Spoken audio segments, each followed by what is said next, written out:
وَإِن طَلَّقْتُمُوهُنَّ مِن قَبْلِ أَن تَمَسُّوهُنَّ وَقَدْ فَرَضْتُمْ لَهُنَّ فَرِيضَةً، اور اگر دوسری شکل یہ ہے کہ تم نے طلاق دی ایسی بیوی کو کہ جس کو تم نے چھوا تو نہیں ہے لیکن مہر مقرر ہو چکا تھا، فَنِصْفُ مَا فَرَضْتُمْ، تو اب آدھا مہر جو ہے جو تم نے فرض کیا تھا، جو طے کیا تھا، اس کا آدھا تو تمہیں دینا ہی دینا ہے۔ اِلَّا يَعْفُونَ، الا یہ کہ وہ معاف کر دیں، ہمیں آدھا بھی نہیں چاہیے، یا چلیے ہمیں چوتھائی دے دیجئے۔ او یعفو الذی بیدہ عقدۃ النکاح، یا وہ اس کے اندر جو ہے سخاوت سے کام لے کہ جس کے ہاتھ میں نکاح کی گرہ ہے، گرہ تو مرد کے ہاتھ میں ہے، وہ کھول سکتا ہے، عورت طلاق دے نہیں سکتی، لہذا کیوں نہ ایسا کرو کہ تم پورا ہی مہر دے دو۔ فرمایا وَأَن تَعْفُوا، اگر تم درگزر کرو اور زیادہ دو، اقرب للتقوی، یہ تقوی سے قریب تر ہے۔ وَلَا تَنْسَبُوا الْفَضْلَ بَيْنَكُمْ، اپنے مابین احسان کرنا مت بھولو، اور اپنے مابین جو فضیلت اللہ نے تمہیں دی ہے عورتوں پر اس کو مت بھولو۔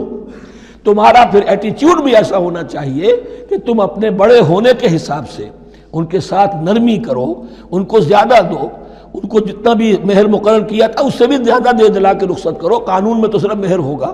البتہ قانون یہی ہے کہ اگر انہیں چھوا نہیں ہے، مقاربت نہیں ہوئی ہے، لیکن یہ کہ مہر مقرر ہو چکا تھا تو آدھا مہر تو لازماً دینا ہے۔ آدھا بھی یہ چھوڑ سکتی ہے عورت، لیکن تمہارے لیے بہتر ہے کہ تم پورا دو یا اور زیادہ دو۔ ان اللہ بما تعملون بصیر، یقیناً جو کچھ تم کر رہے ہو اللہ دیکھ رہا ہے۔ حافظوا علی الصلوات والصلاۃ الوسطیٰ، محافظت کرو پوری طرح، چوکس ہو کر، چوکنے ہو کر تمام نمازوں کی، اور خاص طور پر صلاۃ وسطیٰ کی۔ یعنی بار بار جو آ رہا ہے جان لو اللہ جانتا ہے، جان لو اللہ دیکھ رہا ہے، جو کچھ تم کر رہے ہو اللہ کی نگاہ میں ہے، جو کچھ تم کر رہے ہو اللہ باخبر ہے، یہ سارا کچھ جو ہے یہ اللہ کی یاد ذہن میں برقرار رکھنے کے لیے تمہیں نماز دی گئی ہے۔ 5 وقتہ تم حاضر ہو، دنیا کے کاروبار سے نکلو اور آ کر پھر عہد اللہ سے اپنا جو ہے، یہ جو حفیظ کا ایک شعر ہے، آؤ سجدے میں گرے لوح جبیں تازہ کریں، سرکشی نے کر دیے دھندلے نقوش بندگی، آؤ سجدے میں گرے لوح جبیں تازہ کریں۔ یہاں پر جو ہمارا بندگی کا نقش تھا سرکشی کی وجہ سے وہ دھندلے ہو گئے ہیں۔ سرکشی نے کر دیے دھندلے نقوش بندگی، آؤ سجدے میں گریں لوح جبیں تازہ کریں، کہ پھر اس پر اللہ تعالیٰ کے ساتھ جو عہد کیا ہے ایاک نعبد و ایاک نستعین اسے پھر تازہ کریں۔ حافظوا علی الصلوات والصلاۃ الوسطیٰ، صلاۃ وسطیٰ کے بارے میں بہت سے اقوال ہیں، لیکن عام طور پر اس سے مراد عصر کی نماز لی گئی ہے۔ دن میں 2 نمازیں اس سے پہلے ہیں، فجر ہے، ظہر ہے، 2 پھر بعد میں ہیں، مغرب ہے، عشاء ہے۔ وقوموا للہ قانتین، اور کھڑے ہوا کرو اللہ کے سامنے پورے ادب کے ساتھ۔ یعنی ایک تو رکوع ہے جس میں جھکنا ہے، سجدہ ہے جھکنے کی انتہا ہے، قیام بھی قنوت کے ساتھ ہو، معلوم ہو کہ ایک بندہ اپنے آقا کے سامنے کھڑا ہے، اس کے کھڑے ہونے کے انداز میں بھی معلوم ہو کہ تواضع ہے، عجز ہے۔ فَإِنْ خِفْتُمْ فَرِجَالًا أَوْ رُكْبَانًا، اور اگر تم خوف کی حالت میں ہو تو چاہے پیادہ چلتے ہوئے، سفر کرتے ہوئے، دشمن پیچھا کر رہا ہے، آپ کہیں جا رہے ہیں تو چاہے اب رکیں گے نماز پڑھیں گے تو وہ تعاقب میں قریب آ جائے گا، تو رجالًا چلتے ہوئے، یا کہیں جلدی جانا ہے اور وہاں پر ابھی فوری طور پر حملہ کرنا ہے تو اس میں یہ ہے کہ جنگ کی حالت میں یہ رعایتیں ہیں۔ چلتے ہوئے اور رکبانہ یا سوار ہونے کی حالت میں بھی نماز پڑھی جا سکتی ہے۔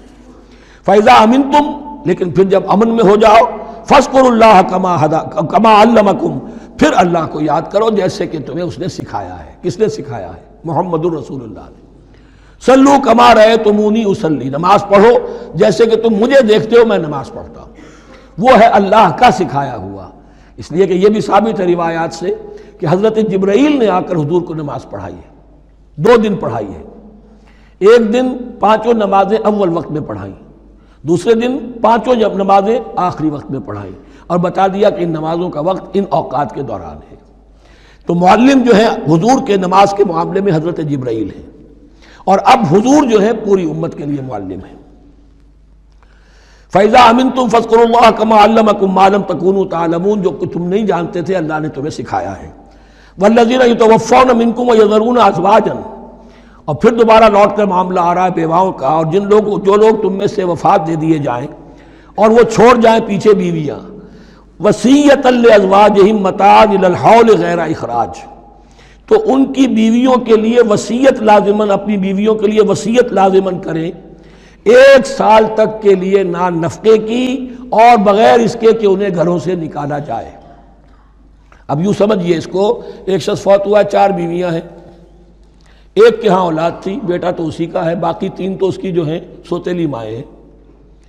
ایک ماں کو تو وہ اپنی ماں سمجھ کر اس کی خدمت کرے گا، باقی 3 کو لائبلٹی سمجھے گا۔ تو فرمایا ایسا نہ ہو کہ فوراً نکال دو کہ جاؤ اپنا راستہ لو، جس سے تمہاری شادی تھی وہ گیا۔ 1 سال کے لیے انہیں گھر سے نہ نکالا جائے اور ان کا نان نفقہ دیا جائے۔ لیکن یہ بھی اصل میں تھا وصیت کا، جب یہ جو قانون آئے گا وراثت کا تو اس سے پہلے کے لیے، جیسے کہ والدین کے لیے کہا گیا تھا وصیت کرو، ایسے بیویوں کے لیے بھی کرو۔ جب ان کا حق آ گیا، اس لیے کہ شوہر مر گیا ہے تو بیوی کا حق ہے اس کی وراثت میں، بیوی مر گئی ہے شوہر کا حق ہے اس کی وراثت میں، تو وہ تو وراثت کے اندر حق معین ہو گیا، تو اب یہ وصیت کی ضرورت نہیں۔ اور اسی طرح 1 سال کا نفقہ نہیں ہے، اب نفقہ جو ہے وہ صرف عدت کے دوران کا ہے، جو ہم اس سے پہلے پڑھ چکے ہیں۔ فَإِنْ خَرَجْنَ فَلَا جُنَاحَ عَلَيْكُمْ فِي مَا فَعَلْنَ فِي أَنفُسِهِنَّ، لیکن اگر وہ خود نکل جائیں، ظاہر بات ہے کہ عدت ہوتی 4 مہینے 10 دن، اب تم سال بھر روکو گے تو نہیں ان کو، اگر وہ شادی کر کے کہیں اور جا کے بسنا چاہیں تو تم پر کوئی الزام نہیں آئے گا، جو کچھ وہ کرتی ہیں اپنی جانوں کے بارے میں معروف ہو، بھلے طریقے پر، معروف طریقے پر۔ واللہ عزیز الحکیم، اور یقیناً اللہ تعالیٰ زبردست ہے، حکمت والا۔ وللمطلقات متاع بالمعروف، اسی طرح مطلقات کے لیے بھی ساز و سامان زندگی کی ضروریات ہے معروف طریقے پر، حقاً علی المتقین، لیکن یہ ہے عدت کے وقت تک کے لیے۔ اسی معاملے میں شاہ بانو کیس میں ایک جو فیصلہ دیا تھا، یہ کلکتہ ہائی کورٹ نے، اس پر پھر ہندوستان میں ایجیٹیشن ہوا۔ اس نے یہ فیصلہ دیا تھا کہ کوئی مسلمان اپنی بیوی کو طلاق دے دے تو اب وہ بیوی اگر تو دوسری شادی کر لے تب تو بات دوسری ہے، ورنہ جب تک زندہ رہے گی اس طلاق دینے والے پر اس کا نان نفقہ جو ہے رہے گا پوری زندگی تک۔ اس پر مسلمانوں نے کہا، بھارت کے مسلمانوں نے، یہ ہماری شریعت میں دخل اندازی ہے، شریعت نے صرف عدت تک کا حق رکھا ہے مطلقہ کے لیے، تم ساری زندگی کہاں سے لا رہے ہو؟ پھر وہ فساد ہوا، پھر بہت سے لوگوں نے جانیں دیں، پھر جو ہے ایجیٹیشن ہوا، لیکن پھر راجیو گاندھی کو گھٹنے ٹیکنے پڑے، اور پھر قانون بنا دیا گیا بھارت میں کہ کوئی عدالت ہندوستان کی including supreme court of India مسلمانوں کے آئلی قوانین میں دخل نہیں دے سکتی۔ میں سلام کیا کرتا ہوں مسلمانان بھارت کو، مسلمانوں نے وہاں پر یہ بات بھی نہیں ہونے دی کہ جب قرآن شریعت کا حکم جو ہے وہ یہ ہے کہ مطلقہ کو عدت تک کے لیے نان نفقہ ہے تو ساری زندگی کا کوئی معاملہ نہیں۔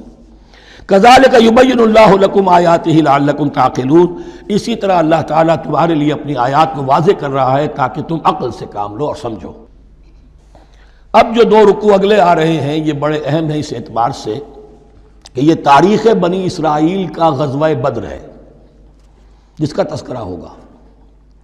میں ایک بات آپ کو بنی اسرائیل کی تاریخ کی بتا چکا ہوں کہ جب حضرت موسیٰ کے انتقال کے بعد یوشع ابن نون کی سرکردگی میں انہوں نے جہاد کیا، قتال کیا تو فلسطین فتح ہو گیا، لیکن انہوں نے چھوٹی چھوٹی حکومتیں 12 بنا لی اور آپس میں لڑتے بھی رہے۔ لیکن 300 برس کے بعد پھر صورتحال پیدا ہوئی، وہ واقعہ ہوگا جو اب سامنے آ رہا ہے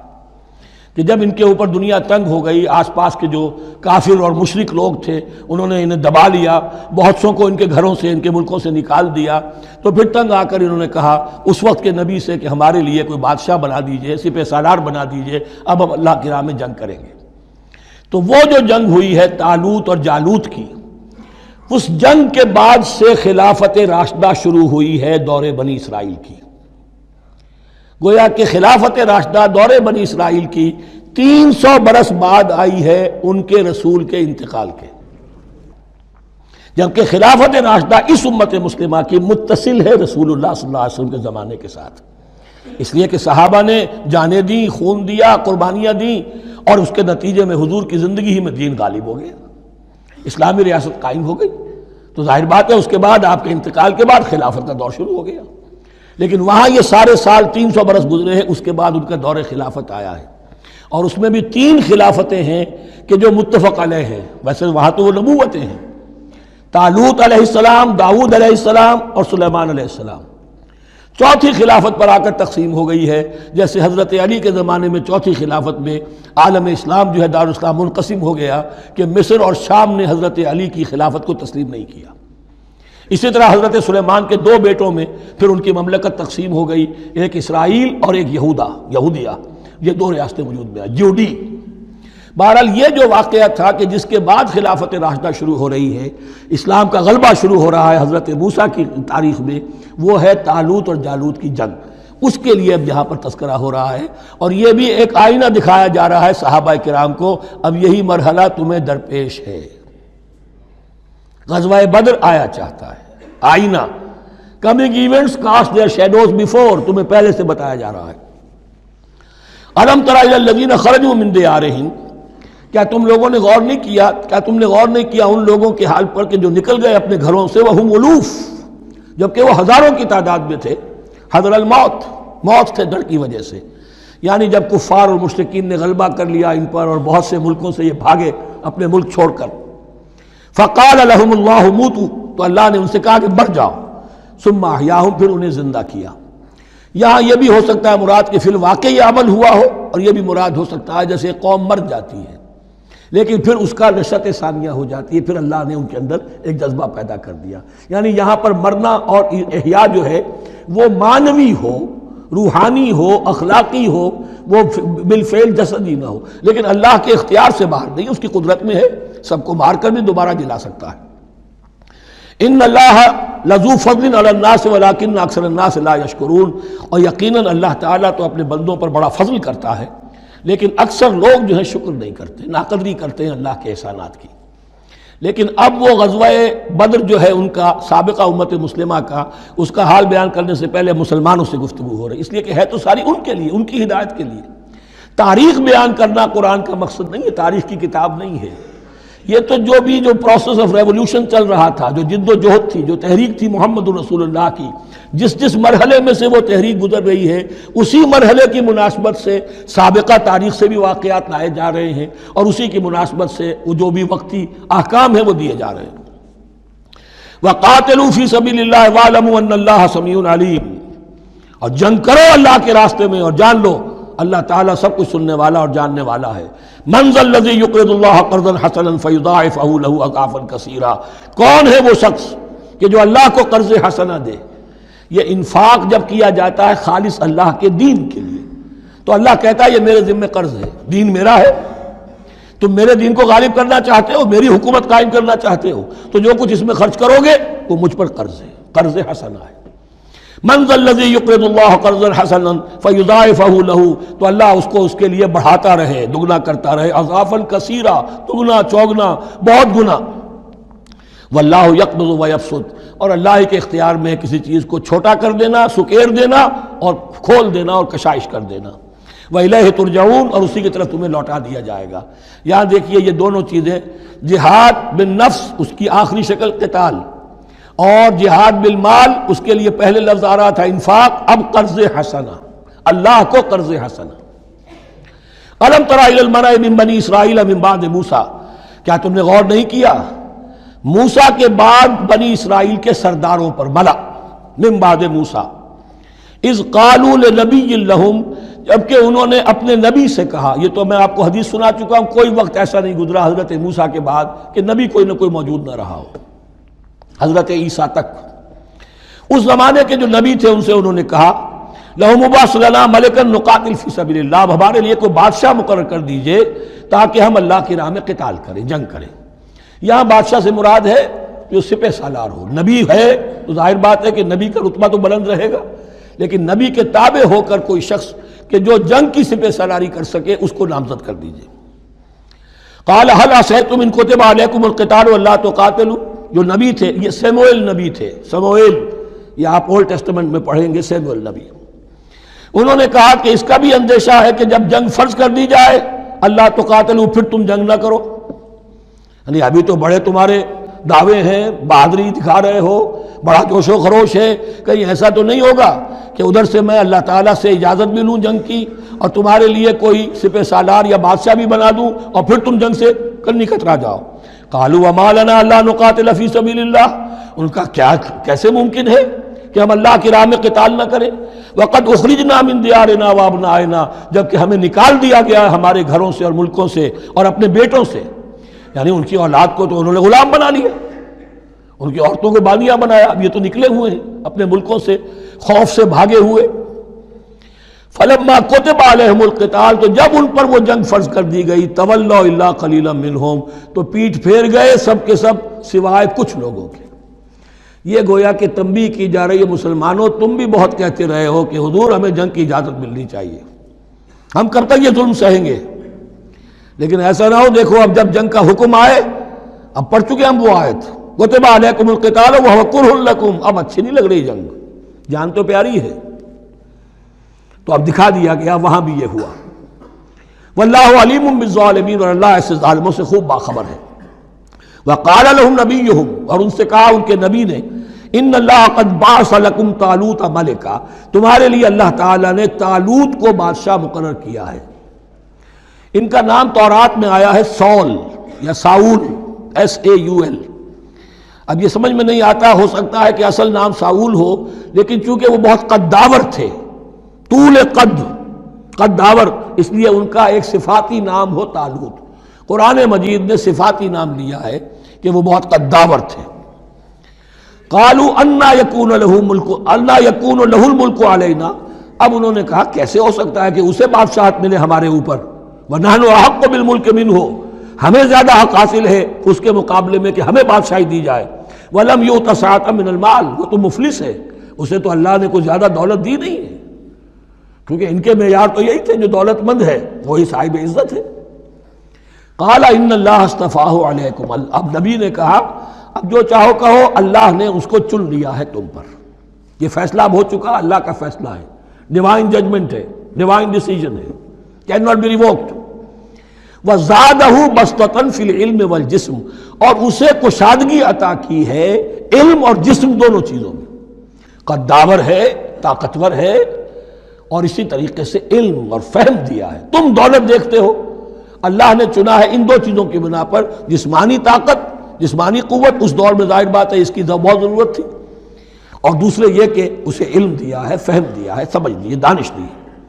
واللہ یؤتی ملکہ من یشاء، اور اللہ تعالیٰ جس کو چاہتا ہے اپنی بادشاہت دے دیتا ہے۔ واللہ واسع علیم، اللہ بہت سمائی والا ہے، واسع، اس کی وسعت جو ہے وہ اتھا ہے، اور علیم، اور سب کچھ واسع علیم، جاننے والا ہے، یعنی وہ جس کو جو کچھ دیتا ہے بربنائے علم دیتا ہے، کون اس کا مستحق ہے۔ وقال لهم نبيهم ان آیۃ ملکہ ان یاتیکم التابوت فیہ سکینۃ من ربکم وبقیۃ مما ترک آل موسیٰ وآل ہارون تحملہ الملائکہ، اور ان سے کہا ان کے نبی نے کہ طالوت کی بادشاہت کی ایک نشانی یہ ہوگی کہ وہ صندوق جو تمہارے سے جاتا رہا چھن چکا ہے، جس میں سکینہ ہے، تمہارے لیے تسکین کا سامان ہے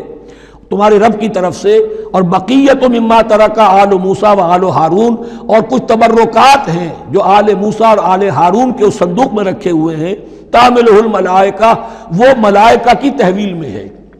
اب ان کی بادشاہی کی علامت کے طور پر وہ صندوق تمہارے پاس واپس آ جائے گا۔ اصل میں یہ تابوت سکینہ جو ہے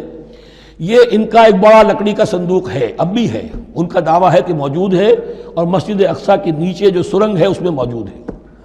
بعض ذرائع سے فوٹو لے کر بھی انہوں نے ڈاکومنٹری فلم بھی ابھی دکھا دی ہے کہ موجود ہے۔ نبوکدنضر نے جب گرایا تھا 586 قبل مسیح میں، جو حضرت سلیمان کا بنایا ہوا ہیکل تھا، اس کے تہخانے میں وہ رہتا تھا، اور وہیں پر جو ربائی تھے وہاں موجود تھے، ربانیین۔ تو جب گرایا گیا ہے اس کو، ہیکل کو، تو اسی میں وہ دب گئے ہیں، لیکن وہ چاروں طرف سے جو بھی تہخانہ تھا بند ہو گیا ہوگا، اور وہاں پر ان کی لاشیں بھی ہیں اور تابوت سکینہ بھی ہے۔ لیکن ہوا یہ تھا کہ جب ان کے پڑوسی ملکوں نے انہیں شکستیں دی تو وہ تابوت سکینہ بھی چھین کر لے گئے۔ اب اس میں گویا کہ ان کے لیے بہت بڑی بات تھی کہ ان کے لیے کم سے کم ایک دل کی روحانی تسکین کا سامان تھا۔ ہمارے پاس حضرت موسیٰ کے تبرکات ہیں، عصائے موسیٰ اس میں ہے، رکھا ہوا ہے، اب بھی ہے۔ اسی طریقے سے اس میں وہ جو جن تختیوں پر تورات لکھی ہوئی دی گئی تھی حضرت موسیٰ کو، وہ موجود ہے، ان کے کہنے کے مطابق اب بھی ہے۔ تو اس طریقے سے ان کے لیے تسکین ہوتی تھی، جیسے کہ مسلمان کو خانہ کعبہ کو دیکھ کر تسکین ہوتی ہے، تو فرمایا اس میں تمہارے لیے سکینت بھی ہے اور تمہارے آل موسیٰ اور آل ہارون کے تبرکات بھی ہیں۔ تحملہ الملائکہ، اس وقت وہ ملائکہ کی تحویل میں ہوا یہ کہ جہاں وہ تابوت لے گئے ان کے دشمن، وہاں پلیگ آ گئی۔ انہوں نے سمجھا کوئی نحوست ہے اس کے اندر جس کی وجہ سے پلیگ آ گئی ہے، انہوں نے ایک چھکڑے کے اوپر اس کو رکھا اور بیلوں کو ہانک دیا، جاؤ جدھر جانا ہے۔ تو حضرت سموئیل نے ان سے کہا کہ طالوت کا اللہ کی طرف سے نامزد کیے جانا ایک علامت اس کی یہ ہوگی کہ وہ تمہاری تسکین کا سامان جو تم سے چھن گیا تھا ان کے عہد عمارت میں یا ان کے عہد ملوکیت میں تمہیں واپس مل جائے گا، اور وہ فرشتوں کی تحویل میں ہے۔ تو ایک روز وہ چھکڑا جو ہے وہ لیے ہوئے وہ تابوت ان کے ہاں پہنچ گیا۔ ان فی ذلک لآیۃ لکم ان کنتم مؤمنین، یقیناً اس میں تمہارے لیے نشانی ہے اگر تم ماننے والے ہو۔ فلما فصل طالوت بالجنود، اب جب حضرت طالوت اپنے لشکروں کو لے کر چلے، ان میں سے جو لوگ تو انکار کر گئے رہ گئے، جو لوگ چلے ساتھ ان کو لے کر چلے۔ قال ان اللہ مبتلیکم بنہر، انہوں نے فرمایا اپنے لشکر والوں سے اللہ تعالیٰ تمہاری ایک آزمائش کرے گا ایک نہر سے، دریا سے، یہی جو ہے جارڈن ریور جارڈن، اس کو کراس کر کے پھر حملہ کرنا تھا۔ فمن شرب منہ فلیس منی، جو اس میں سے پیٹ بھر کر پانی پیے گا وہ مجھ میں سے نہیں ہے۔ ومن لم یطعمہ فإنہ منی، جو اس میں سے پانی نہیں پیے گا وہ میرا ساتھی ہے۔ الا من اغترف غرفۃ بیدہ، سوائے اس کے کہ کوئی صرف اپنے چلو سے اور وہ کچھ وہ ایک گھونٹ لے لے۔ یہ اصل میں ہر کمانڈر کے لیے ضروری ہوتا ہے کہ کسی بھی بڑی جنگ سے پہلے اپنے ساتھیوں کا مورال دیکھے، ڈسپلن کی حالت دیکھے۔ تو جیسے حضور نے بھی غزوہ بدر سے قبل مشاورت کی تھی کہ مسلمانوں ایک لشکر آ رہا ہے جنوب سے کیل کانٹے سے لیس، اور ایک قافلہ آ رہا ہے شمال سے، اور اللہ نے ان دو میں سے ایک کا وعدہ کیا تمہیں ضرور ملے گا، بتاؤ کدھر چلیں۔ اندازہ ہو گیا کچھ لوگ جو کمزوری دکھا رہے تھے انہوں نے کہا چلیں جی پہلے قافلہ لوٹ لیں، اور جو لوگ تھے باہمت انہوں نے کہا جو حضور آپ کی ارادہ ہو، جو آپ کا منشا ہو۔ تو یہاں بھی انہوں نے اس سے ٹیسٹ کیا ہے کہ آیا وہ میرے حکم کی پابندی کرتے ہیں یا نہیں کرتے۔ فشربوا منہ، تو ان سب نے بہتوں نے پیا اس میں سے خوب جی بھر کر، الا قلیلا منہم، سوائے ان میں سے بہت کم تعداد میں۔ فلما جاوزہ ہوا والذین آمنوا معہ، تو جب گزرے اس دریا کے پار اترے وہ اور وہ لوگ جو ان کے ساتھ ساتھی اب اہل ایمان رہ گئے تھے، یعنی پہلی سکریننگ پہلے ہو چکی تھی جو قتال ہی کے منکر ہو گئے تھے، اور اس کے بعد دوسری ہو گئی ہے کہ جو اس چھلنی میں سے نہیں نکل سکے، وہ پانی پی کر بے سدھ ہو گئے۔ یہ ایسا ہی ہے جیسے غزوہ احد میں حضور صلی اللہ علیہ وسلم کے ساتھ 1000 آدمی مدینے سے نکلے تھے اور پھر عین وقت پر 300 آدمی ساتھ چھوڑ کر چلے گئے۔ تو جب انہوں نے دریا پار کر لیا انہوں نے اور ان کے ساتھی اہل ایمان نے، قالوا لا طاقت لنا اليوم بجالوت وجنودہ، تو انہوں نے کہا کہ ہمارے اندر تو واقعتاً طاقت نہیں ہے کہ ہم جالوت کا اور اس کے لشکروں کا مقابلہ کر سکیں۔ یہ گولیت جس کو کہتے ہیں جالوت، یہ بڑا قوی ہیکل انسان تھا، اور اس کا جو زرہ بختر تھا وہ اتنا پورا جسم ڈھکا ہوا کہ سوائے آنکھ کے سوراخ کے اور کچھ نہیں تھا اس میں، جو نظر ہی نہیں آتا تھا۔ تو اس نے مبارزت کی اور کوئی بھی مقابلے پر نہیں آ رہا تھا۔ قال الذين يظنون انهم ملاقو الله كم من فئة قليلة غلبت فئة كثيرة باذن الله، تو کہا ان لوگوں نے جو یقین رکھتے تھے کہ اللہ سے ملاقات کرنی ہے کہ کئی مرتبہ ایسا ہوا ہے، کتنی مرتبہ ایسا ہوا ہے کہ چھوٹی جماعت غالب آ گئی ہے بڑی جماعت پر اللہ کے حکم سے، یعنی آگے بڑھو، ہمت کرو، اپنی جو ہے کم ہمتی کا ثبوت نہ دو، اللہ تعالیٰ کی نصرت سے اللہ کی مدد سے تمہیں فتح حاصل ہو جائے گی۔ واللہ مع الصابرین، اللہ تو صابروں کے ساتھ ہے۔ وَلَمَّا بَرَزُوا لِجَالُوتَ وَجُنُودِهِ، تو جب وہ سامنے آئے جالوت اور اس کے لشکروں کے، برزا ظاہر ہو جانا، سامنے آمنے سامنے آ جانا، اب ادھر ان کا لشکر ہے طالوت علیہ السلام کا اور ادھر وہ جالوت کا لشکر ہے۔ قالوا، اب انہوں نے دعا کی، ربنا افرغ علینا صبرا، اے اللہ ہم پر صبر انڈھیل دے۔ یہ افرغ کا لفظ ہوتا ہے کسی برتن سے پانی اس طرح گرا دینا کسی کے اوپر کہ وہ برتن خالی ہو جائے، گھڑوں پانی ڈال دینا یا کچھ اور برتن میں سے۔ افرغ علینا صبرا، ہم پر صبر انڈھیل دے، صبر کی بارش فرما دے۔ ربنا افرغ علینا صبرا وثبت اقدامنا، اور ہمارے قدموں کو جما دے، وانصرنا علی القوم الکافرین، اور ہماری مدد فرما ان کافروں کے مقابلے میں۔ یہی دعا گویا کہ تلقین کی جا رہی ہے اہل ایمان کو کہ جب بدر کے موقع پر تمہارا مقابلہ ہوگا تو تمہیں یہ دعا کرنی چاہیے۔ فَهَزَمُوهُمْ بِإِذْنِ اللَّهِ، تو انہوں نے بھگا دیا ان کو اللہ کے حکم سے، اللہ کے اذن سے، اللہ کی مشیت سے۔ وقتل داود و جالوتا، اور قتل کیا جالوت کو داود نے۔ یہ داود جو ہے تورات سے معلوم ہوتا گڈریے تھے، جنگلوں میں رہتے تھے اپنی بھیڑیں بکریاں لے کر، اور ان کے پاس ایک گوپیا ہوتا تھا، اس گوپیے کے اندر پتھر رکھ کر اس کو گھما کر وہ مارتے تھے، لیکن نشانہ اتنا صحیح تھا کہ اس سے وہ کہتے تھے کہ میں شیروں کے جبڑے توڑ دیتا ہوں۔ جب کبھی شیر آتے ہیں میرے بھیڑوں بکریوں کے گلوں پر حملے کے لیے، تو جب وہ آ گئے اتفاق سے، جب لشکر آمنے سامنے تھے، ادھر جالوت للکار رہا ہے، آئے کوئی میرے مقابلے میں، ادھر سب کے سب سہمے کھڑے ہیں، کوئی آگے نہیں نکل رہا، تو حضرت طالوت آئے، یہ حضرت داود آ گئے اتفاقاً، کہا معلوم ہوا کیا سچویشن ہے، یہ ہے کہ اچھا ٹھیک ہے، میں اس غیر مختون کا میں معاملہ کرتا ہوں، اس لیے کہ یہ ان کے یہاں سب سے بڑی گالی تھی۔ حضرت ابراہیم کی ملت میں ہے ختنہ، اور یہ جو کفار اور مشرک تھے ان کے ہاں ختنہ نہیں تھی، تو نامختون ہونا ان کے ہاں یہ سب سے بڑی گالی تھی۔ اس نامختون کا پھر جو ہے میں اس کو کیفر کردار تک پہنچاؤں گا، میرے پاس یہ گوپیا ہے اور میں تو شیروں کے جبڑے توڑ دیا کرتا ہوں۔ انہوں نے پھر وہ پتھر رکھ کر اور گھمایا ہے، اور سیدھا وہ آنکھ کے سوراخ سے اس کے بھیجے کے اندر اتر گیا، اور اس طریقے سے قتل داود و جالوتا، داود نے جالوت کو قتل کیا، اور اللہ تعالیٰ نے پھر ان کو جو براتی بتا کیے، وَآتَاهُ اللَّهُ الْمُلْكَ وَالْحِكْمَةَ وَعَلَّمَهُ مِمَّا يَشَاءُ۔ ایک تو یہ کہ طالوت علیہ السلام نے اپنی بیٹی کا نکاح ان سے کر دیا، داماد ہو گئے، اور پھر انہی کو وارث بنایا، یہ بادشاہ ہوئے، اللہ نے ان کو ہی ملک دیا، حکومت دی، بادشاہت دی، اور دی نبوت بھی دی، یہ دونوں اعتبارات سے ان کو اللہ تعالیٰ نے سرفراز فرمایا۔ وَعَلَّمَهُ مِمَّا يَشَاءُ، اور پھر اسے سکھایا جو کچھ کہ اللہ نے چاہا۔ وَلَوْلَا دَفْعُ اللَّهِ النَّاسَ بَعْضَهُمْ بِبَعْضٍ، اور اگر اس طریقے سے اللہ ایک گروہ کو دوسرے کے ذریعے سے دفع نہ کرتا رہے، زمین میں فساد ہوتا ہے تو اللہ تعالیٰ کو شکل ایسی پیدا کرتا ہے کہ کسی اور گروہ کو سامنے لا کر مفسدوں کا خاتمہ کرتا ہے۔ اگر ایسا نہ ہوتا، وَلَوْلَا دَفْعُ اللَّهِ النَّاسَ بَعْضَهُمْ بِبَعْضٍ لَفَسَدَتِ الْأَرْضُ، تو زمین میں فساد ہی فساد پھیل گیا ہوتا۔ اللہ تعالیٰ نے ان جنگوں کے ذریعے سے ہر بڑا فرعون جو آتا، ہر فرعون راموسا، اللہ تعالیٰ نے کوئی نہ کوئی اس کے لیے علاج تجویز کیا ہوا ہے۔ وَلَوْلَا دَفْعُ اللَّهِ النَّاسَ بَعْضَهُمْ بِبَعْضٍ لفسدت الارض ولكن اللہ ذو فضل علی العالمین، لیکن اللہ تعالیٰ تو تمام جہانوں پر بڑا فضل کرنے والا ہے۔ تلک آیات اللہ نتلوها علیک بالحق، یہ اللہ کی آیات ہیں جو ہم پڑھ کر آپ کو سنا رہے ہیں حق کے ساتھ۔ یہ قول گویا کہ حضرت جبرائیل کی طرف منسوب ہوگا، یہ اللہ کی آیات ہیں اے مسلمانوں، اے محمد صلی اللہ علیہ وسلم، جو ہم آپ کو سنا رہے ہیں حق کے ساتھ۔ وَإِنَّكَ لَمِنَ الْمُرْسَلِينَ، اور یقیناً اے محمد صلی اللہ علیہ وسلم آپ رسولوں میں سے ہیں۔ تِلْكَ الرُّسُلُ فَضَّلْنَا بَعْضَهُمْ عَلَى بَعْضٍ، ایک بہت اہم قانون بیان ہو رہا ہے، ان رسولوں میں سے ہم نے بعض کو بعض پر فضیلت دی ہے۔ یہ میں پہلے بیان کر چکا ہوں کل، تفریق بین الرسل کفر ہے، تفضیل یہ قرآن سے ثابت ہے، کوئی افضل ہے اور کوئی مفضول ہے، کسی کو کسی اعتبار سے فضیلت ہے، کسی کو کسی اور اعتبار سے فضیلت، جزوی فضیلت ہے مختلف لوگوں کی ہو سکتی ہے، کلی فضیلت تمام انبیاء اور رسول پر محمد الرسول اللہ کو حاصل ہے۔ تلک الرسل فضلنا بعضهم علی بعض منهم من کلم اللہ، ان میں سے وہ بھی تھے جن سے اللہ نے کلام فرمایا، حضرت موسیٰ علیہ السلام۔